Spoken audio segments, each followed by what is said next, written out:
Distinguished viewers, what unfolded on January 27th exposes the extraordinary lengths Washington will go to fabricate narratives when reality refuses to cooperate. United States Treasury Secretary Scott Bessent appeared on Fox News Monday evening claiming that Prime Minister Mark Carney had aggressively walked back his Davos remarks during a phone conversation with President Trump. Bessent was confident, specific, asserting he was present in the Oval Office when this supposed capitulation occurred. 16 hours later, standing outside a cabinet meeting in Ottawa, Carney rolled his eyes and delivered 5 words that shattered Bessent's entire narrative. "To be absolutely clear," Carney told reporters, "and I said this to the president, I meant what I said in Davos. No hedging, no diplomatic softening, no retreat whatsoever. What makes this confrontation remarkable is not merely the conflicting accounts, but what it reveals about how desperately the Trump administration needs Canada to appear weakened, even when the evidence suggests precisely the opposite." The provocation arrived 7 days earlier at the World Economic Forum in Davos, Switzerland. On January 20th, Carney delivered what Bloomberg described as the most consequential speech by a Canadian leader in recent memory. He condemned economic coercion by great powers without mentioning Trump's name, arguing the United States-led rules-based international order has collapsed, and middle powers like Canada must band together or risk being devoured. The speech electrified the global business community precisely because it articulated what many world leaders were thinking but afraid to state publicly. Carney received widespread praise and attention, fundamentally upstaging Trump at the very gathering where American influence traditionally dominates. The reaction from Washington was predictable fury masked as dismissiveness. Trump immediately rescinded Canada's invitation to his so-called Board of Peace and threatened 100% tariffs if Ottawa struck any deal with China. The threats were bombastic, designed to reassert dominance and force Carney into a submissive posture. But here is what makes this fascinating.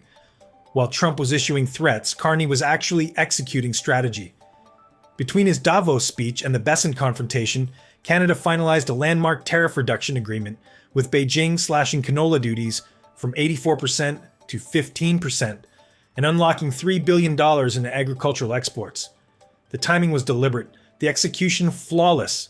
When Trump called Carney on Monday, the January 26th, the Prime Minister was negotiating from strength, not weakness. According to Carney's own account, he spent the call explaining Canada's diversification strategy to Trump. 12 new deals on 4 continents in 6 months, Carney told reporters Trump heard, and the president was impressed. The conversation covered Ukraine, Arctic security related to Greenland, and Canada's broader partnership building efforts. Notice what Carney did not do. He did not apologize, he did not soften his position, he did not request permission. He informed Trump of decisions Canada had already made and would continue making regardless of American approval. This is where Bessent's Fox News performance becomes truly instructive about Washington's strategic miscalculation. Bessent's appearance on Hannity Monday night was textbook projection. "I was in the Oval with the president today," Bessent told Fox viewers. He spoke to Prime Minister Carney, who was very aggressively walking back some of the unfortunate remarks he made at Davos. The language is revealing. Aggressively walking back suggests desperation, a leader scrambling to repair damage and restore American favor.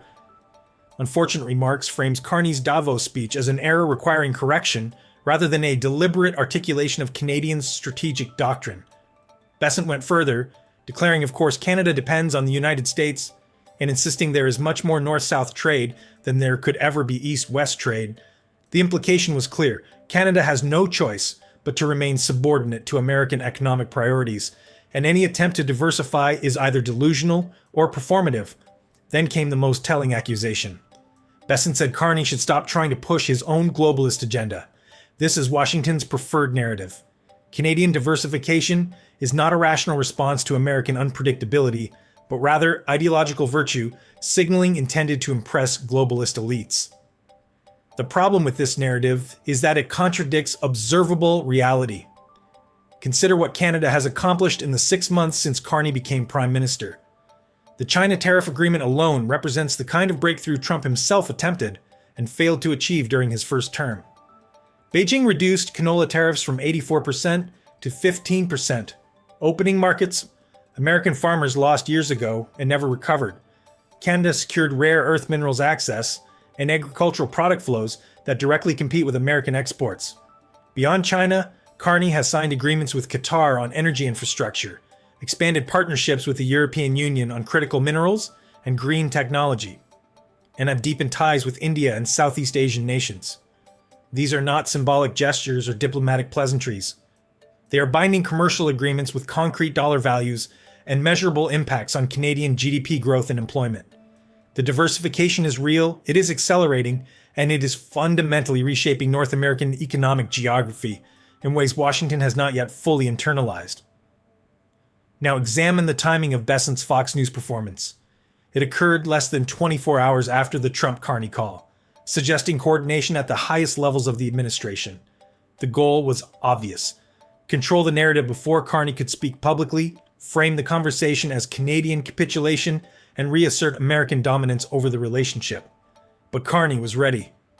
When reporters asked him Tuesday morning whether he had walked back his Davos comments, he shook his head and said no, before the question was even finished. Then came the definitive statement: "To be absolutely clear, and I said this to the president, I meant what I said in Davos." The phrasing is masterful. Carney did not merely deny Bessent's claim. He explicitly stated he had already corrected any misunderstanding directly with Trump during their conversation. The implication is devastating for Bessent's credibility. Either the Treasury Secretary was not actually present for the full conversation, or he fundamentally mischaracterized what occurred, or Trump himself has been perpetuating a false narrative that Carney just publicly contradicted. Any of these scenarios represents a significant failure of American statecraft. What makes this particularly damaging is that neither the White House nor Treasury Department released an official readout of the Trump-Carney call. This is highly unusual for a conversation between allied heads of government. The absence of documentation leaves Bessent's Fox News claims as the only American version of events, and Carney just shredded their credibility on camera. The he said, she said dynamic ordinarily benefits the more powerful party, but in this case, the power differential is complicated by the fact that Carney controls verifiable evidence of Canadian economic diversification, while Bessent offers only unsubstantiated assertions about a private conversation.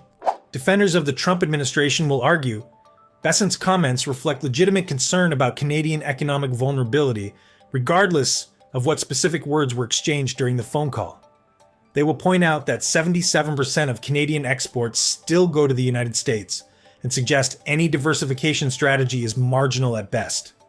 This argument misses the strategic point entirely.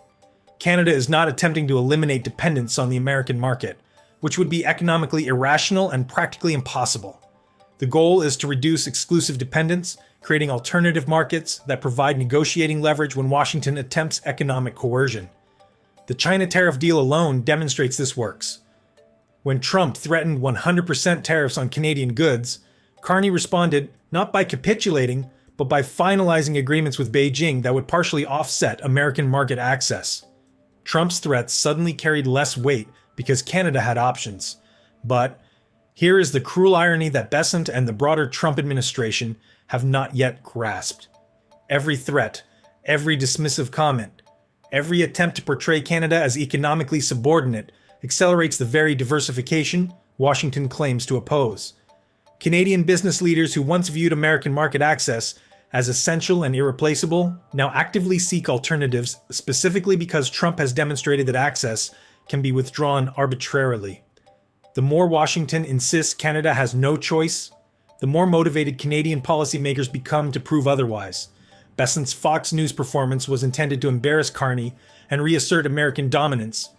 Instead, it showcased exactly why Canada's diversification strategy is strategically sound and why Trump's approach to allied relationships systematically undermines American interests.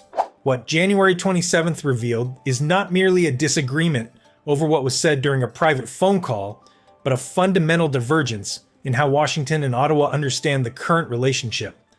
The Trump administration operates from the assumption that Canada remains economically dependent and therefore politically subordinate, that threats will produce compliance, and that any Canadian diversification is either symbolic or doomed to fail. Canada under Mark Carney operates from a different framework entirely. Economic sovereignty is not negotiable. Partnerships are built through mutual respect rather than coercion, and diversification is not a threat to American interests, but a rational response to American unpredictability. Bessent wanted Canadians to believe their Prime Minister had retreated. Instead, Carney demonstrated something far more consequential. Canada no longer needs to ask for permission